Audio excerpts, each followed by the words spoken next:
ik ben het schaatsen eigenlijk alleen nog meer gaan waarderen. En ja, erachter kwam dat ik dat nog steeds het allerleukste vind wat er is. Ik merkte gewoon dat elke training die ik deed weer in te volle. Ik voelde gewoon dat ik heel weinig energie en ja, totaal net herstelde. Ik hield gewoon heel die les van mijn benen. En normaal herstel ik juist altijd super goed. Dus dan heb ik daar nooit les van. Dus toen dacht ik wel, ja, dat klopt net. Als de hullen daar binnen zit, daar wist ik net echt beter van, denk ik dan. Dus dan, elke keer als ik even boeten wie west, oh sorry, je strukel je. Dan wie is wel weer opknapt. Och, dit is echt net oké. Kom eens. Ze is net zo goed te sturen, hè? Nee, ze roekt van alles volgens mij.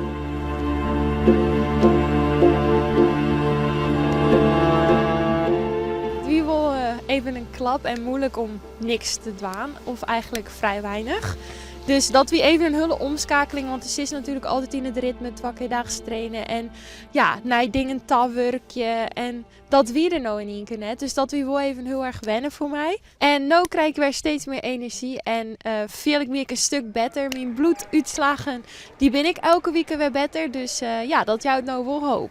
Dus eigenlijk heb ik een soort van geluk dat de weken afstand zal let is. Dat ik hopelijk nog tijd heb om te herstellen en om weer wat omvang te draaien en beter te worden. Want ik heb natuurlijk wel wat inleverd als het 4 weken net schaatst en ja, vrijwel bijna niks dos. Dan levert zeker wel wat in.